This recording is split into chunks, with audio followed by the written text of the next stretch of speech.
पंहिंजनि जी गुरू था, पंहिंजनि जी गुरू था, प्यारनि जी गुरू था, प्यारनि जी गुरू था, सारंग जी गुरू था, सारंग जी गुरू था, सारंग जी गुरू था, बशीर सर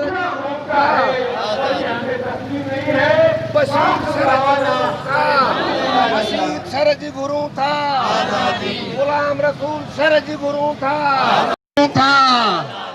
नसीम बलोच जी गुरू था, नसीम बलोच जी गुरू था, असां छा गुरू था, असां छा गुरू था, असां छा गुरू था, पंहिंजनि जी गुरू था, पंहिंजनि जी गुरू था, प्यारनि जी गुरू था, पंहिंजनि जी गुरू था, प्यारनि जी गुरू था, असां छा गुरू था, असां छा गुरू था, आकिब जी गुरू था, आकिब जी गुरू था, आकिब जी गुरू था। ये मसलूआत है रोज़ानो असां इलाका ॾिसूं था, कॾहिं सिंधी कॾहिं बलोच था खंभजनि, आख़िर ये छा थींदो असांजो? आइनी तौर ते माण्हुनि खे खंभणु आइन जी भिनकड़ी आहे। माण्हुनि खे खंभे गुम करणु इंसानी हक़नि जी भिनकड़ी आहे। माण्हुनि खे खंभे जबरी तौर ते गुम करणु ह्यूमन राइट्स वायोलेशन सां गॾु गॾियल क़ौमनि जे चार्टर जी भिनकड़ी आहे। तंहिंजे करे असां चवंदा त माण्हुनि खे खंभे गुम करणु कंहिं बि रीति उन खे जाइज़ नथो चई सघिजे। जेकॾहिं कंहिं माण्हू ते को केस आहे या कंहिं माण्हू ते को इल्ज़ाम आहे त उन जे लाइ अदालतूं आहिनि, माण्हुनि खे अदालतनि में पेश कयो वञे। बाक़ी रोज़ रोज़ माण्हुनि खे खंभणु, माण्हुनि खे गुम करणु, इहो आउं सम्झां थो त सिंध में सियासत खे ख़तमु करण जो हुरबो आहे त सिंध में डीपोलिटिसाइज़ेशन कीअं कजे, समाज खे गैर सियासी कीअं कजे, इन जे लाइ दबाव पैदा करण जे लाइ माण्हुनि खे खंभे गुम कयो थो वञे। असां चवंदा त सिंधी या बलोच सियासी कारकुन जेके खंभे गुम कया विया आहिनि, अक्सरियत कारकुन उहे आहिनि जिन ते असांखे नथो लॻे त कंहिं क़िस्म जो को इल्ज़ाम हूंदो। माण्हुनि खे खंभे गुम करण वारी एजेंडा बुनियादी तौर ते बालादस्त क़ुवतनि जे बालादस्ती खे बरक़रार रखण जी एजेंडा आहे, जेको अमल बंदि थियणु खपे, जेको अमल ख़तमु थियणु खपे। इन अमल जो को जवाज़ कोन्हे। ऐं सिंध जी क़ौमी तहरीक सैयद जे अदम तशदुद जे नज़रिए ते बीठी आहे ऐं GSN जे कारकुननि जेके अदम तशदुद जे अमल पहिरां आहिनि, उन्हनि खे खंभे गुम करणु कंहिं बि रीति खे जाइज़ करार नथो ॾेई सघिजे। न रुॻो GSN जे हलचल जे हवाले सां, पर मजमूई तौर ते समूरनि सियासी कारकुननि खे, समाजी कारकुननि खे, अहल इल्म माण्हुनि खे गुम करणु इंतिहाई नाइंसाफ़ी आहे, तमामु वॾी नाजाइज़गी आहे। इहो अमल बंदि थियणु खपे। इहो अमल जेको आहे सो कंहिं बि तौर ते इनखे इन जो दिफ़ा नथो करे सघिजे, इनखे जाइज़ नथो थी सघे। शाहबाज़ साईं, मौजूदा वक़्त में इहा ज़रूरत कोन्हे जो तमामु सिंधी क़ौम परस्तूं या जेके बलोच क़ौम परस्तूं गॾिजी हिकिड़े प्लेटफार्म तां जदोजहद कनि? मुंहिंजे ख़्याल में महकूम क़ौमनि जे इतिहाद जी ज़रूरत हर दौर में रहे थी। उहा अॻु में बि आहे, उहा हाणे बि आहे। तंहिंजे करे GSN क़ौमी पार्टी जे पारां आऊं दावत थो ॾियां सिंध जे नेशनलिस्टनि खे, बलूचिस्तान जे नेशनलिस्टनि खे, तो समूरा नेशनलिस्ट जेके पंहिंजे वतन जे लाइ, पंहिंजी क़ौम जे लाइ जदोजहद था कनि, जेके पुरमन सियासी जदोजहद में यकीन था रखनि, उहे कंहिं न कंहिं इतिहाद जी शिकिल में गॾु थियनि ऐं सिंध ऐं बलूचिस्तान जा जेके मामला आहिनि, क़ौमी मामला आहिनि, उन्हनि ते गॾियल जदोजहद कजे। इहो हिकिड़ो बहितर ऐं ख़ुशाइंद अमल हूंदो। इहा वक़्त जी बिल्कुलु ज़रूरत आहे। महिरबानी साईं। GS सिंध, साईं GM सैयद, असांजो एहतजाज जारी आहे, जारी रहंदो। ऐं हाणे त ॼण इहे खंभजण जूं ख़बरूं रोज़मर्रा जूं वहिंवार जूं ख़बरूं आहिनि। ॼण त हिकु जंग आहे, हिकु तरफ़ी जंग आहे जंहिंखे असीं भोॻियूं था। मां अव्हांखे इहो ॿुधाईंदो हलां त हीअ राति जेका गुज़री वई, इन राति बख्तावर ॻोठ भिटाई आबाद लॻ ॿिनि सिंधी नौजवाननि खे खंभे गुम कयो वियो आहे। हिकिड़े जो नालो आहे बशीर शर ऐं ॿिए जो नालो आहे ग़ुलाम रसूल शर। ॿई भाइर आहिनि, 15, 16, 17 सालनि जा। हिकिड़े खे TB आहे, TB जो मरीज़ आहे, उनजी मेडिसिन ट्रीटमेंट हले थी। ऐं ॿियो जेको आहे उहो घर जो कमाऊ पुटु आहे। ऐं उहे ॿई जेके आहिनि राति खंभिजी विया आहिनि। उन ई तरीक़े सां जीअं असांजे घरनि ते राता लॻंदा रहनि था, असांजनि भेनरुनि माउरुनि जूं तज़लील थिए थी, तशदुद थिए थो, ऐं बिलावल हाउस में वेठल इहे गूंगा ॿोड़ा अंधा उन्हनि खे न त का गैरत अचे थी, न ई करे का कहल अचे थी, न ई उन्हनि खे कुझु शर्म अचे थो त इन्हनि माण्हुनि जे वोटनि ते अवां बादशाह बणिया वेठा आहियो, पंहिंजो पाण खे बादशाह बणाईंदड़नि जी तव्हां वटि इज़त कोन्हे। सुभाणे जॾहिं तव्हांखे वोट खपंदा तॾहिं तॾहिं उन्हनि जे दरनि ते वञी तव्हां ॾंड कढी खिलंदव, जॾहिं उन्हनि जे दरनि ते वञी ॾंड कढी उन्हनि खां वोट घुरंदव, तव्हांखे शर्म अचणु घुरिजे। तव्हांजा वोटर, तव्हांखे ठाहींदड़, तव्हांजा किंग मेकर अॼु एॾी तकलीफ़ में आहिनि। का राति सिंध जी ख़ाली न आहे जे राति सिंध जा ॿचिड़ा न खमजनि, का राति अहिड़ी ख़ाली न आहे जे राति सिंध जे घरनि में धारिया नकाब पोश न घुरनि, का राति अहिड़ी न आहे जे राति असांजे अमड़ियुनि भेनरुनि ऐं माउरुनि जी तज़लील न थिए। अॼु असांजो एहतजाज जेको असां लगातार कंदा अचूं था, अॼु उनखे 76 ॾींहं थिया आहिनि ऐं हीअ एहतजाज असांजी आख़िरी खंबियल सिंधीअ जे आज पे ताईं जारी रहंदी जेसीं असीं जीअर आहियूं।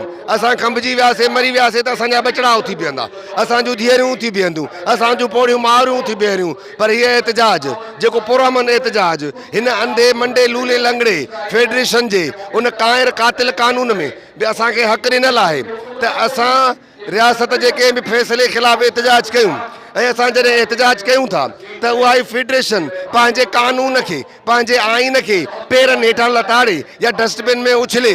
असांजा ॿचिड़ा ऐं मुतालबो कंदड़ उहे नौजवान जेके प्रेस क्लब जे दर ते अची बीहनि था ऐं चवनि था त असांजा साथी, असांजा दोस्त जिन खे खंबे गुम कयो वियो आहे उन्हनि खे पधिरो कयो, जे उहे ॾोहारी आहिनि त उन्हनि खे कोर्ट में पेश कयो, जे उन्हनि ते ॾोह साबित थिए त उन्हनि खे सज़ाऊं ॾियो। बाक़ी ही जेको तशदुद, हीअ जेका फुरलुट, हीअ जेका गुंडागर्दी, हीअ जेका दहशतगर्दी आहे, इहा कंहिं बि रीत क़बूल न कई वेंदी।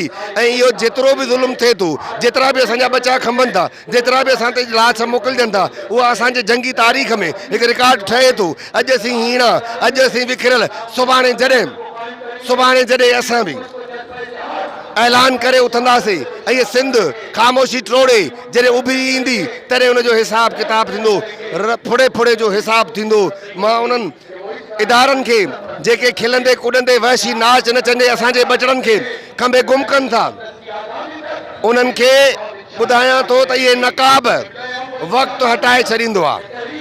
उहे नकाब जेके बंगाल में पाया विया, बंगाल ते रतु वहायो वियो, उहे नकाब जेके बलूचिस्तान में पाए बलोचनि जो रतु वहायो वियो हुयो, हाणे उहे ई नकाब असांजे सिंध जे महकूम, मज़लूम ऐं मासूम हिन लाइ थो चवां, नंढड़ा नंढड़ा ॿार 15 सालनि जा, 16 सालनि जा, वधि में वधि 18 सालनि जा।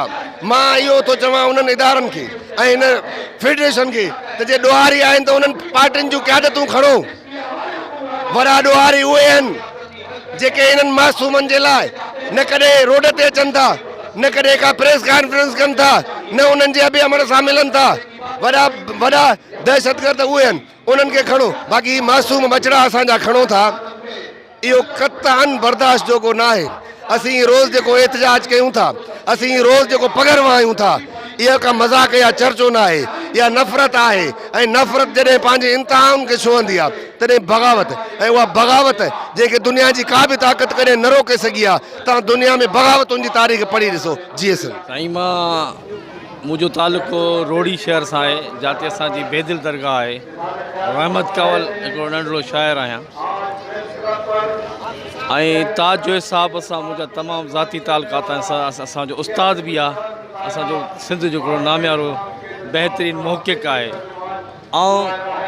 ऐं रोईंदो हिते पुॻो आहियां। मूंखे जॾहिं ख़बर पई त असांजो प्यारो साथी साईं जो फर्ज़ंद सारंग जेको आहे उहो अगवा थी चुको आहे, यकीन पुॼो त मूंखे एॾी त दिलि खे ॾुखु पवंदो आहे जंहिंजो मां ज़िक्र कहिड़े लफ़्ज़नि में कयां उहो नाकाफ़ी आहे। बहरहाल असांखे इहो महसूसु थी रहियो आहे त असांजे पूरी सिंध मां हींअर जेकॾहिं असांजा माण्हू लापता था थियनि त छो?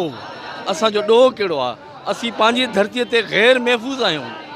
असीं छो ग़ैर महफ़ूज़ आहियूं? असां जॾहिं पाकिस्तान जे आज़ादु थियण खां बि आज़ादु हुयासीं त अॼु असां पाण खे क़ैद था सम्झूं। असां ग़ैर महफ़ूज़ आहियूं हिन धरतीअ ते। असां छो ग़ैर महफ़ूज़ आहियूं? असां इन जो ज़िम्मेवार केरु आहे ऐं केरु थींदो? असीं अमन पसंदि क़ौम आहियूं। इंसाफ़ पसंद क़ौम आहियूं। असांजो यकीन पंहिंजे पाकिस्तान जे पूरी अदालत ते आहे। अदालत असांजो शान आहे। जेकॾहिं असांजे ॿारनि को बि जुर्म कयो आहे त असां जूं माउरूं थी चवनि त असांजे ॿारनि खे वठी अचो, जेकॾहिं उन्हनि जुर्म कयो आहे त असां उन्हनि खे फांसी बि चाढ़ींदासीं, पर उन्हनि खे अदालत जे साम्हूं ज़ाहिर कयो। उन्हनि खे लिकायो छो थो वञे? छो लिकायो थो वञे? माना ईअं सम्झो त असांजे इंसाफ़ खे, कानून खे लिकायो थो वञे। इहे ई मुंहिंजा लफ़्ज़ आहिनि जेके पूरी ज़िंदगी आउं चवण लाइ हिते पोगो आहियां। ऐं चवां थो पियो त असांजो ताज साहिब सां वॾो साथ ॾिनो वञे त असांजा ॿार असांजा ज़ाहिर कया वञनि, असांखे ॾिना वञनि, वापसि कया वञनि, न त असां पूरी सिंध में वॾो एहतजाज जोड़े छॾींदासीं। महिरबानी। असां हिन वक़्तु लापता माण्हू जेके आहिनि उन्हनि जी आज़ादी जी घुर कयूं था त उन्हनि खे आज़ादु कयो वञे। ऐं हीअ रियासत जे तरफ़ां जेके माण्हू खंबिया विया आहिनि, गुम कया विया आहिनि, महफ़ूज़ नोतकाणी आहे या अक़ब चांडियो आहे या सारंग जोयो आहे वग़ैरह, जेको राति बशीर शहर ऐं ग़ुलाम रसूल शहर खे बि जेको आहे अगवा कयो वियो आहे। हीअ सरासर जेको आहे बदमाशी आहे। ऐं हीअ जेको कानून जा इदारा जेके किथे आहिनि ऐं उहे छा करे रहिया आहिनि, ऐं रियासत जी जेके बि रहनि था माण्हू, जेके सिंधी हिकिड़ी क़ौम आहे, सिंधी हिकिड़ी तारीख़ आहे ऐं उनजी तहज़ीब आहे। उन जे माण्हुनि खे खंबे गुम करे उन्हनि जे माण्हुनि खे मारे छॾणु या किथे जी ज़्यादती आहे, इहो ज़ुल्म आहे, नाइंसाफ़ी आहे, इंसानी हक़नि जी भंज कड़ी आहे। ऐं असीं मुतालबो कयूं था त कंहिं बि सूरत में लापता जेके बि सिंधी माण्हू आहिनि उन्हनि खे बाज़ियाब कयो वञे। ऐं ॿी सूरत में सिंध जा माण्हू उथी पवंदा, पोइ तव्हां रोके कोन सघंदा। इहो असां तव्हांखे ॿुधाइण था चाहियूं। तव्हां सिंधी माण्हुनि जी कावड़ ऐं क्रोध जो इम्तिहान हाणे न वठो। हाणे तव्हां इंतहा करे छॾी आहे ऐं असीं पुरज़ोर अपील कयूं था इदारनि खे त जेके बि असांजा जेके लापता माण्हू आहिनि उन्हनि खे बाज़ियाब कराया वञनि। चीफ मिनिस्टर सिंध कल्ह ऐलान कयो त जेके आहिनि बाज़ियाब माण्हू आज़ादु कया वञनि, आज़ादु कराया वञनि। पर राति छा थियो आहे, 2 माण्हू जेके खयां विया आहिनि।